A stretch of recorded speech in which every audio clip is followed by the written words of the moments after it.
Hey everybody, welcome to Between Two Flags. I am your host, Mike Nash, the Executive Director of Impact a Hero. We are in the Impact a Hero Post-Traumatic Growth Library, and I have my friend Sam Askins with me here today. Sam is one of the directors at the PTSD Foundation of America, also known as Camp Hope. He is an Army veteran, retired after a little more than 16 years, medically retired. And we have a lot of stuff that we're going to talk about today. So welcome, Sam. So glad to have you here. I'm glad to be here. So what's going on, Mike?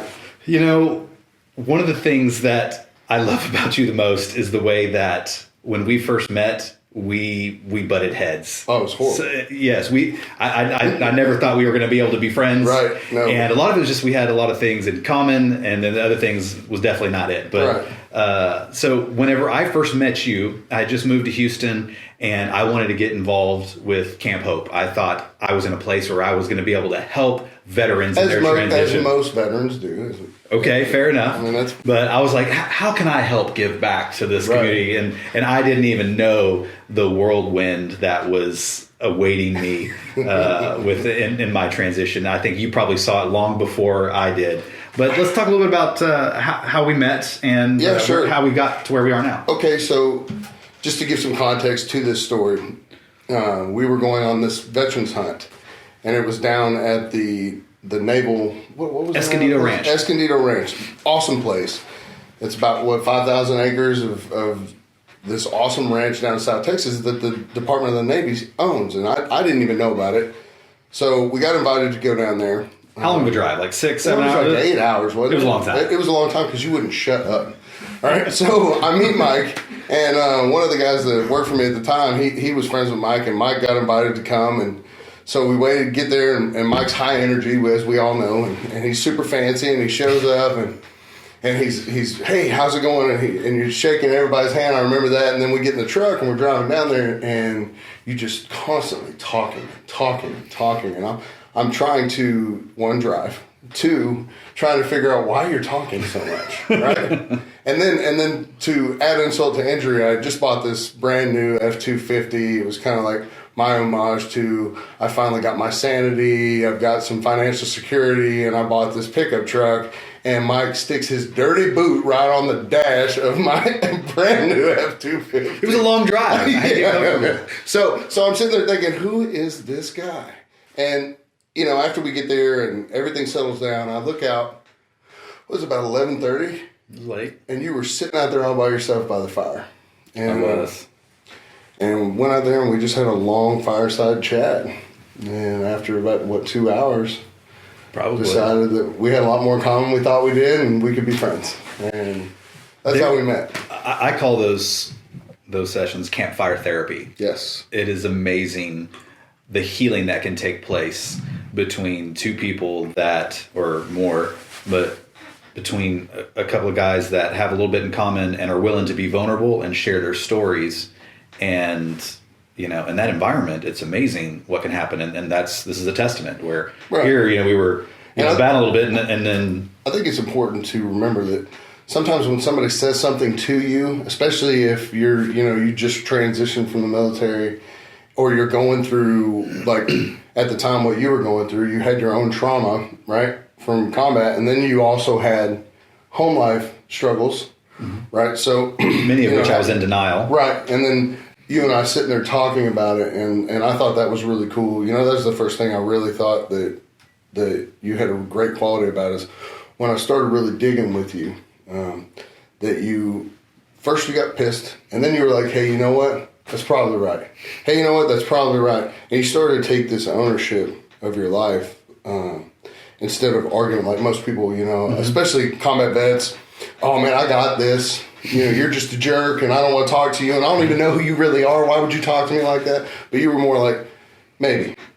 And then, yeah, probably. And that's, that's that whole taking ownership and that whole, it was time for you to grow. It's just the same as me, you have to really choose your growth, but you also have to know when it's time to grow, right? And how do we do that, and being able to listen to other combat vets, because that's the cool thing about our tribe, right, is, man, we all speak the same language, right? We have the same culture, And it's good in certain environments to be able to recognize that and then to grow from that. Getting guys like me, guys like you, to admit that they have problems, though, can sometimes really be, it can be like pushing a rope up.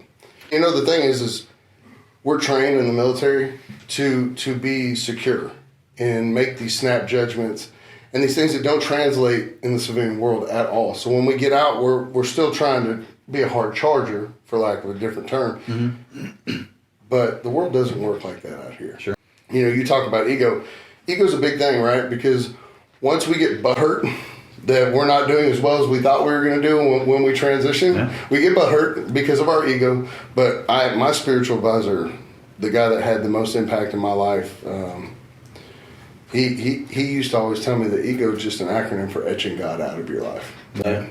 So, and for me, that made a huge impact on, man, maybe I need to do something different, right? Maybe I need to let go a little bit more and listen to people and grow, right? Because if I'm not willing to be uncomfortable, then I'm not willing to grow, because every time that I've ever grown, any kind of growth has been very uncomfortable, and most of the time it's been painful. Sure. You know, basic training is a great example of growth into adulthood, especially from small town country boy like me.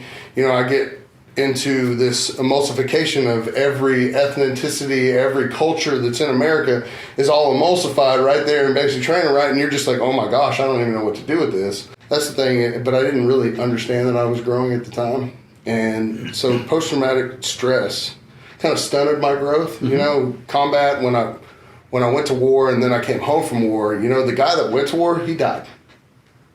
He died over there. Yeah. That innocent, loving life, party going, you know, chase the girls, that guy, he died over there. And what came back was a totally different person. I was a different man. Yeah.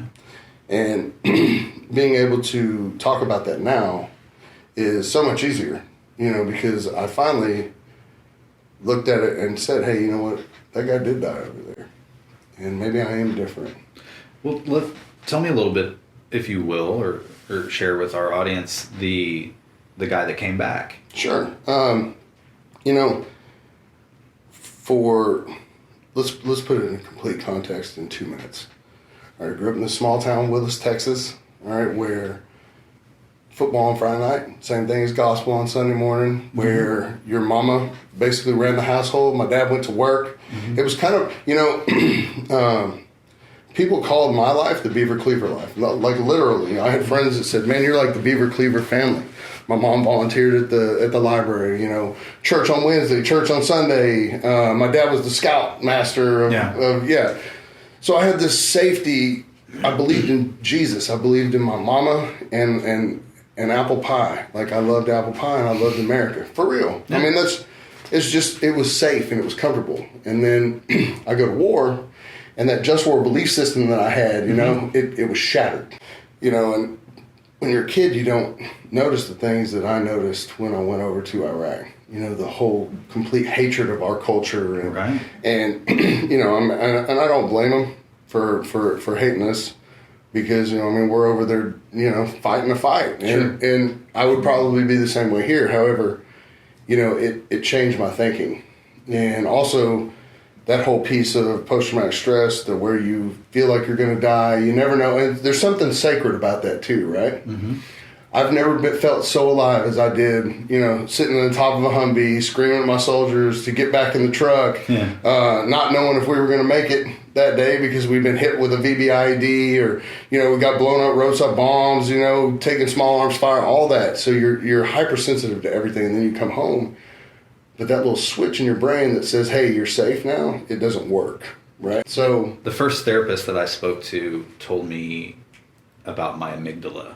Right. And I didn't think there was anything wrong with me. I didn't think I had an anger problem. I thought people just needed to stop pissing me off. Right. Like, it's not me, it's you. Right. Look, Bobby, it's your medulla oblongata. Exactly. Right, yeah. So she tells me that, you know, to break it down for the infantrymen here, like, you know, before you went to war, you're you know, that part of your brain was like the size of an acorn. Right. And now that you're back, after spending 15 months in war, like, it's the size of a walnut. That's right.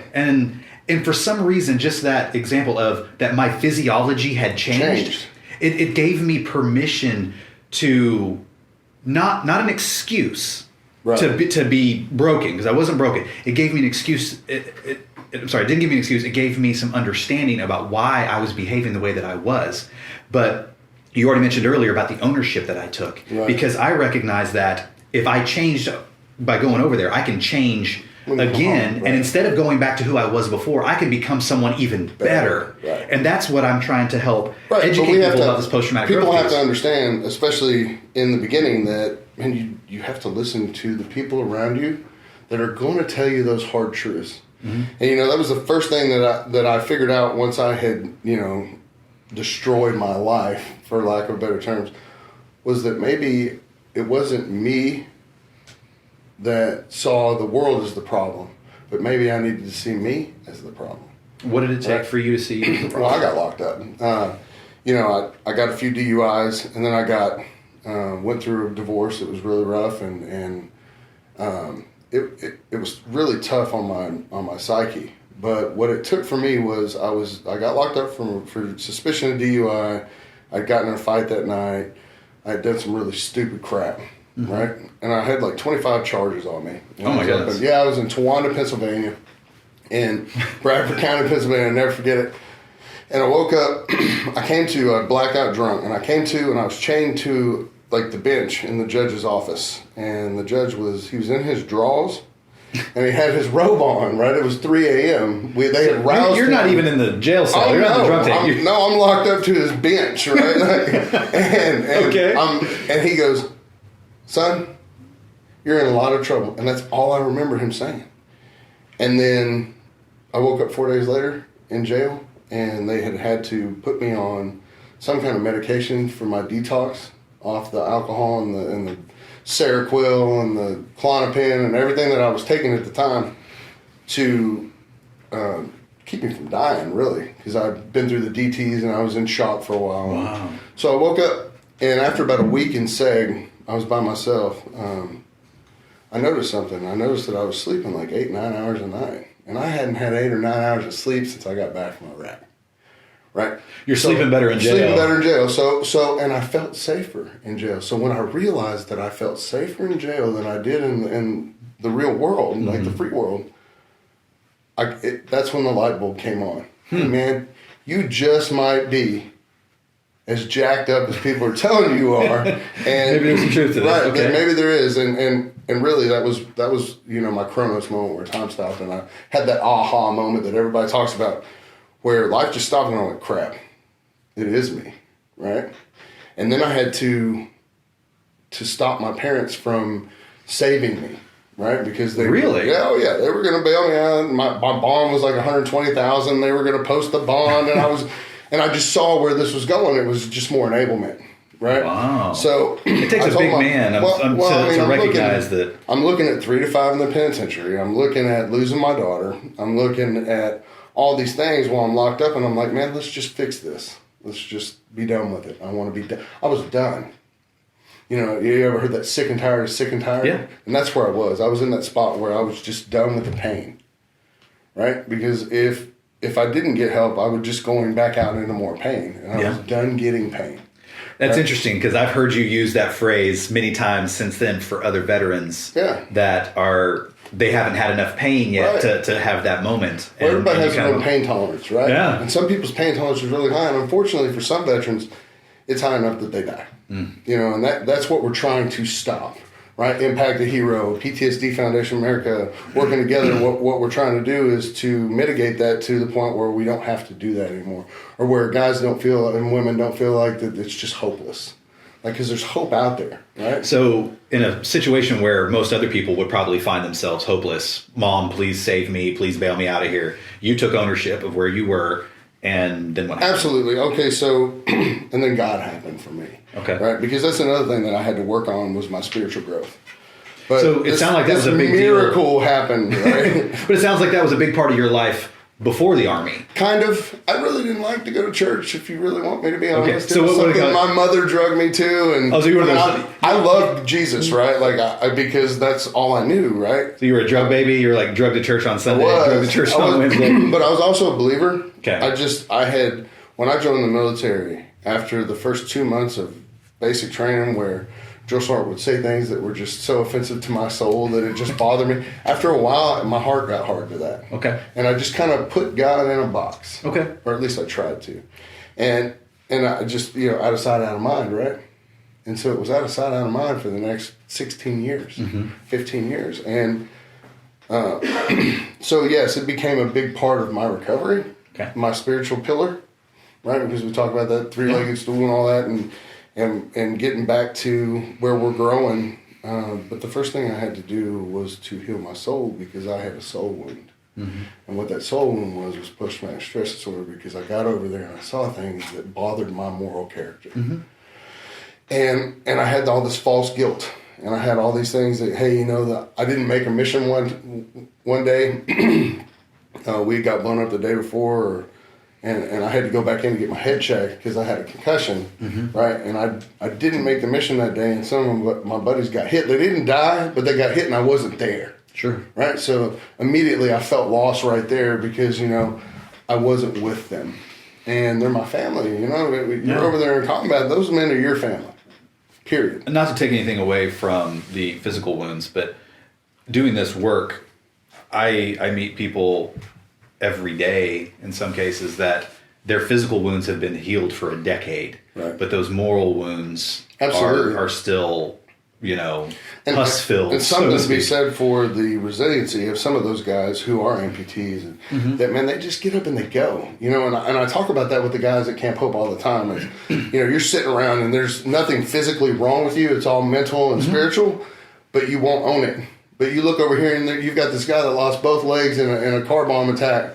And he's over here talking about his spiritual pillar and talking about what he believes in. And he gets up every day and you never hear him complain about not having legs. If I didn't have legs, that's all I talk about. I can't stand this, right? But you never hear these guys. And we've got a lot of guys that work for our foundation that are amputees, and they're amazing people. Their resiliency and just their sheer drive to push on, right? And that's where the guys that don't have those visible wounds have to understand that even though you don't have visible wounds, right, you still have soul wounds. Mm-hmm. You still have spiritual wounds. You have moral injury, and you've got to stop, right? Mm-hmm. Or you're just going to go out and you're going to get more pain. So, and none of us, some of us do like pain is growth, right? But in that context, I was done, right? So that's what we try to do now is try to make people realize that, hey, you can stop now. And you can choose to grow this way. So share with me a couple of the things that you did to turn your life around. Well, one, I got a break, right? And I got the second chance. And I got to go from jail. The judge said, hey, I'm going to cut your break. I'm going to let you go home to Texas. And I'm going to give you day for any inpatient treatment that you do. Do you think that he was doing this because of your service? He said it was because of my service, right? Okay. One, they had my DNA on file. He had my fingerprints. He knew where I was. He knew where I lived, right? I wasn't a flight risk, right? And I promised to reappear. So he dropped my bond from $120,000 to promise to appear. Wow. Yeah. And let me go home to Texas, which was, it was precedented. Drug and alcohol rehab for 30 days called Brazos Place down in Brazos County in Texas. Great little place. It was rough. I'm glad it was rough because I got down there and it brought some gravity into my situation, right? And then when I got out of there, I went to another place called Eagle Summit Ranch, where I met a man named Dave Reaver, who phenomenal guy, phenomenal preacher, good man of the gospel, I guess if you could call it that. Really strong man of faith. I don't like that whole good Christian. Context. I like strong faith, strong Christian. He had the strong faith, and I'm looking at this man. He got burned over like 98% of his body. Yeah, Vietnam era veteran. Yes. Heard him speak a couple times. Man, he is fantastic. Yes. Right? But he's also a good dude. A shining example of post-traumatic growth. Oh, if I've man. ever seen one. Yes. And a shining example of making that choice every day because, he's got prosthetic limbs and he's missing an ear and half of his face is melted off, and this guy gets up every day. And he in that time that I was there, he told me about, when, how he would hide and cry because he was so disfigured and he didn't feel like being a good father. All these things that I had going on in my soul, I wasn't disfigured like him, but I didn't feel like I was a good father. I wasn't being a good father, and I knew it. I had all this crap in here that, why did I do these things? Hey, I don't regret some of the things that I did over there, and I guess I should, why do I not? Do I have a soul? Am I all these little things that I dealt with over there that he answered for me, right? That I could come together and say, if this man who has been horribly disfigured can have that triumph, how did he do it? And in that, how did he do it? I want what he has. Can I have what you have? Okay, so right. We've never actually talked about this part, right. But he did that for you. And in some ways, that night that we were sitting there around the campfire and you told me your story right. about what you had to go through before you started fixing your life, right. inspired me to, you didn't have to get disfigured right. like him in order to say, but I didn't have to find myself locked up in a jail cell, or next to the judge's bench. But you could have well been on that way. I felt that in some ways I was. But to hear your story of growth and of triumph, and not that you had achieved all the victories that you wanted, but you were on that path, right. was encouraging to me to I had lost make a my change daughter, right away. I had lost my wife. It was it wasn't so traumatic that it killed me, right? And that's kind of the key tenet of what we do at Camp Hope and how you guys help us at Camp Hope. We try to get these guys to understand that you don't have to always be this way, right? And we try to be the example, right? And I always tell my guys, especially the guys that work underneath me, that work with me, that I get to lead and mentor, I always tell them, most of them are dads, right? Yeah. And they have kids. And when they come to Camp Hope, most guys feel like failures. And so one of my great pieces of advice is be the man that your daughter or your son thinks you are, right? Because they think you're a superhero. It doesn't matter. It doesn't matter how, if your dad, right, your mom, you're their hero. So be their hero. If you can be the man, the woman that your children think you are, you're going to be okay. And to be fair, that was my ex-wife that had told me that. She's a sergeant major in the Army. And, she's kind of one of those make your bed ladies. Get up in the morning, make your bed, start your day out right. And she told me that, and it changed my whole life, right? Because I felt at that time that I was worthless. And she was like, no, you may feel that way, but you have these, your daughter that does not see you like that. So you need to be better. Right? That's another thing. I had to listen to that. And it took a little while for that to sink in, right? Because immediately I was like, oh, I don't like you. And yeah, but it's true. That hard truth hurts, right? That hard truth hurts. And there are times where we have to own it, right? And you gave me that book. And I read a little bit of it. And it's all true, that we have to own our stuff. And I guess that, from reading that book that you gave me a couple months ago, it's kind of marks how my life has been, right? I've always kind of owned everything that I've done, except for that time when I came back from war, and I was out of my mind, insane, and I was living a lie. Well, we share that why, if you will. Why did we choose growth? What is our... We're talking about after we've made the decision to get better. Like, what is it that keeps us moving down? And for me, it was for my children. Right. My marriage didn't work. Right. It fell apart. I wasn't saving that. But I knew that my kids deserved a much better father than what I had been giving them during that time. And you've made that a reality. And they are the reason that I have become a much better man through this journey, because I feel that they deserve it, and I want to be that for them. And they all benefit. Yes, everybody. Right. And I want to... You could write a book on that. Everybody wins. Choose growth. Everybody wins. Right? Yeah. But it's so true because, at least now, my daughter knows her father. Not that crazy combat vet drunk that she knew when she was 2, 3, and 4 years old. Sure. When her mom was in Iraq and I was at home drunk with her on the couch. All that craziness that was my life back then. Now she knows her daddy, right? And I've been blessed to have a son, and he knows his father, right? And we have a different relationship. And I don't feel I don't feel too tainted now to hold them and talk with them, and because that's how I felt in the beginning with my daughter. I didn't want to transfer my dirt onto her, right? That hurt, that pain. I didn't want to, that whole transference thing. I didn't want to give it to her, so I would stay away. I would isolate. Here you are, this big, strong airborne infantryman guy, and you're scared of this little girl. And not even scared. I was scared to hurt her because I had never seen something so precious. Yeah. Right? I can relate. Oh, yeah.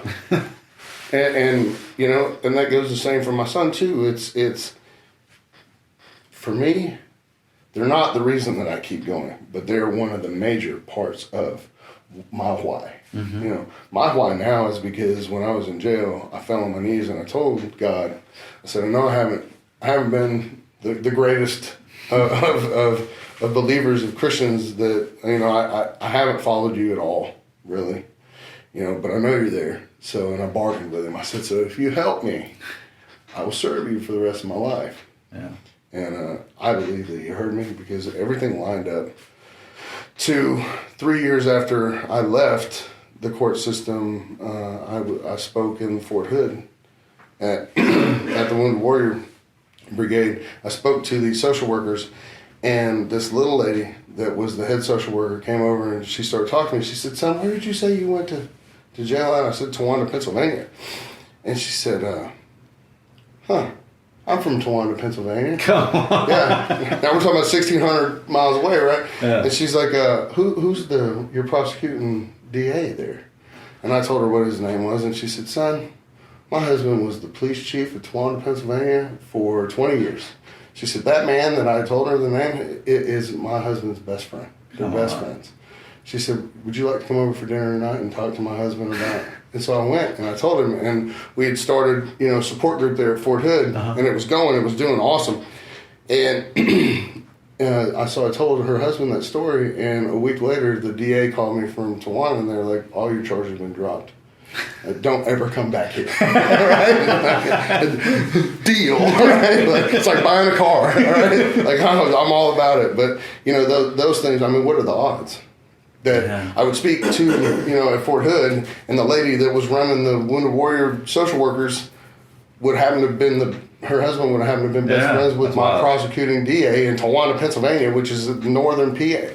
Like, no, I've never won a scratch-off lottery ticket in my whole life. That was all God. But I had to choose that, right? Yeah. To see it that way, and I had to choose that perspective. So, that's one of the great things about Impact a Hero is, you have all these resources out there, right? That these men and women can come in and they can choose to read your books. You have these programs. You come to Camp Hope sometimes and speak with the men, and which we really appreciate. Help them out. Yeah, there's all these resources, but I really believe that growth is a choice. And I love that I choose growth, right? So you have to choose to be different. Right, you have to choose, and that goes with that whole free will thing, right? Yeah. Well, the part that I love about that is, especially for our listeners, for any non-service members out there, non-veterans, is that first of all, post-traumatic stress is not unique to military service. It's not unique to combat trauma. Right. We don't know it. Yeah, but neither is post-traumatic growth. Right. Anyone can experience post-traumatic growth, and it doesn't even have to be something as traumatic as what we've been through or what a man like Dave Reaver has been through. Right. It doesn't have to be that traumatic for us to be like, hey, I don't like the trajectory that my life is on. And I know if I continue on this, eventually I'll be done. You can stop at any time. I'm not a therapist on this. Right. But that's my belief, right. Is that you can make that choice and turn it around. And it's going to take a strong why. It's going to take extreme ownership. I can name 5 more books on the best there that I think are important. But anyone can experience that. They don't have to have their whole world crumbling around them. But the most important thing is I had to be able to do some self-reflection. Yeah. I had to stop and say, okay, if there's 10 people telling me that I'm as jacked up as I am, and I had to look deep inside, is it me? And then once I figured out that it was me, I had to put that ego, that etching God out. I had to put that out, and I realized that I had come to the end of my road. Right? And I'm standing on this cliff, which was jail, and I'm looking at 3 to 5 in the penitentiary, and I knew that if I stepped over the cliff, that God had me, right? Yeah. I just had this feeling that God had me, but I had to take that step, right? And the same goes for choosing growth. Like, you have to choose to take that step, because change is scary. Yeah. Like, let's be honest, change is scary. If you're in a routine, and that's one thing that really jacks us up, you know, when we get out and we make that transition, is you get up in the morning, you go do PT, drink you some more coffee, do your thing in the morning, your little morning routine, then you go into work every day in the military. So we have to remember that when we get out and we're scared, right? Yeah. So, but then you can potentially, like I did, screw up your life. And that change was scary too, but I had to be able to step out in faith, and that faith being that I can do this. Well, on that note, what's some of the best piece of advice that you can give somebody if they find themselves, you know, on that fast path to a bad place? What do you call it? A big piece of stupid or something? You know, what if they're chewing on their own big piece of stupid right now? Well, I mean, if they're chewing on their own big piece of stupid and they haven't realized that they're chewing on their big piece of stupid, the only thing that's going to stop them, in my belief, is God. Right. So it's first awareness, then change. Right. You mentioned you're bargaining. So now we're all talking about the right. And I'm not trying to get too spiritual with this, right? But I'm right. And the Kubler-Ross grief cycle and that whole good thing. But your whole life is hills and valleys, right? Yeah. You got to know when you're in the valley, though. I mean, most of us do, right? But when we're in the valley, we've chosen to be there, right? So you can choose to walk uphill, and that's growth is like walking up a mountain. Right? The further you go up, the less air you have, right? So the harder it gets. Yeah. Right? But have you ever been to the top of a mountain? Have you ever been on a really high hill? Oh, sure. All right, and you look out and you see the sunset, and what is it? It stops your breath, right? It's beautiful. It's incredible, yeah. Right? So that whole journey is incredible if you so choose to see it that way. Yeah. Right? And that would be my biggest piece of advice to those people that want to be different, is if you want something different, you have to do something different, right? And that all starts with a what? A choice. It's a choice. It all starts with a choice. So choose to be different. Choose to be different. That's it. That's awesome. Well, Sam, I could talk to you all day. Yeah, we could. There's some. I'm sure we'll do it again. Yeah, I'm definitely going to have you back. As a matter of fact, I kind of want to do more of these talks on some specific things where it's the idea, a couple of grunts. What's our perspective on this? And maybe somebody wants to hear it, maybe they don't. But I think some people might enjoy that. I think they would. Because I think we're more than a couple of grunts. We have a great perspective. I know how much you love to give back to... That's another big piece of my recovery. I didn't want to put a bow on it for you, but giving back has, I think, in an amazing way, sustained your growth. I think it's helped you grow. And I know it's not just a huge part of your life, but I feel it's kind of maybe in some ways your new purpose, you know, how you're going to make a difference. Well, absolutely. And not just that, it's when you're helping your tribe, right? And we talked about that, we're on tribe. When you're helping your tribe, right? And you can share these little tidbits that you picked up, you can potentially save, like you were talking about me and you at the fire. Yeah.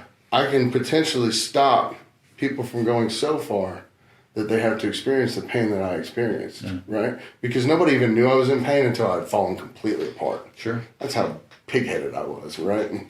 And you know, everybody said, "Oh, you're hard as woodpecker lips," and I'm dumb, right? dumb as a dumbwaiter. It was definitely thick-headed. So, you know, as far as like you and me and talking about other things, you know, I look forward to that because, you know, you can choose to be better.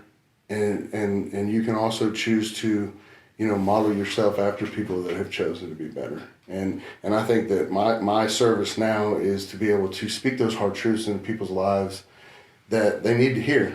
Like, I've made just as many enemies as I have friends, right? Because, you know, the first you hated me, right? Let's go that far. But you didn't. It was a strong dislike. We were not. Right? Because I call you on your BS. I never thought we were going to be this close friends. Yeah, because I called you on BS and you're like, who is this guy? And that's but that's kind of one of my spiritual gifts is, I was an infantry NCO. You know, I'll hurt your feelings. You know, I'll go home and go to sleep at night if it's the truth. Yeah. And that's another thing that I've figured out about my recovery is be truthful in everything that you do. Don't tell any white lie. Don't lie by omission. The more truthful you are, you're going to make people angry. But you're going to go home at night a lot lighter than you used to.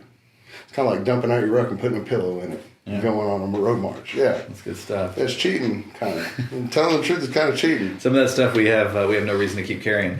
So, well, thank you so much for joining us. I hope everybody got a lot out of that. This idea that growth is a choice. That, you know, if you're struggling with post-traumatic stress, or even if you don't like the trajectory of your life, whether you've experienced trauma or not, growth is a choice. And there are some great nuggets that we'd like to share with you, maybe in another episode, or I can talk to you about them through some books and there's a lot of nuggets of truth that we can pull out of this talk today, and a lot more to come. If you want to get more involved, learn about Impact a Hero, you can find us on any of the social media sites or our website at impactahero.org. Please follow us on Facebook and on Instagram and connect with us. If you're in the Houston area, we'd love to spend some time with you. Come to one of our Toastmasters group. We have a Toastmasters group called the Veterans Voice, and our goal there is to help veterans be able to tell their story in a way that is inspiring and encouraging to others. And there's a lot of campfire therapy going on without the fire in those Toastmaster groups. So I think that is a big part of someone's recovery, is being able to tell their story. So love for you to connect with us on that. Please connect with Sam at Camp Hope by or the website. Contact Mike. You can contact Mike, and he can put you in touch. You want to learn more about the PTSD Foundation of America, about Camp Hope. If you know somebody that is struggling with their post-traumatic stress disorder to a point where it has affected their life in a negative way, you can go to ptsdusa.org. Right? If you're a combat vet and you're sitting there right now going, man, that dude right there just spoke some truth, and you really want to talk to another combat veteran about what you're struggling with, call 877-717-7873 and come get you a part of this. We have a 6-month program you can do. It's free. And Mike will be out there teaching. Mike teaches his post-traumatic growth classes and his financial fitness classes, and if you want what I have, I'm willing to give it freely. Right? That's awesome. Somebody gave it freely to me. That's good stuff. Well, thank you again so much for being here. I love you, brother. Love you too. All right, man. Talk to you soon. Thank you. Choose growth.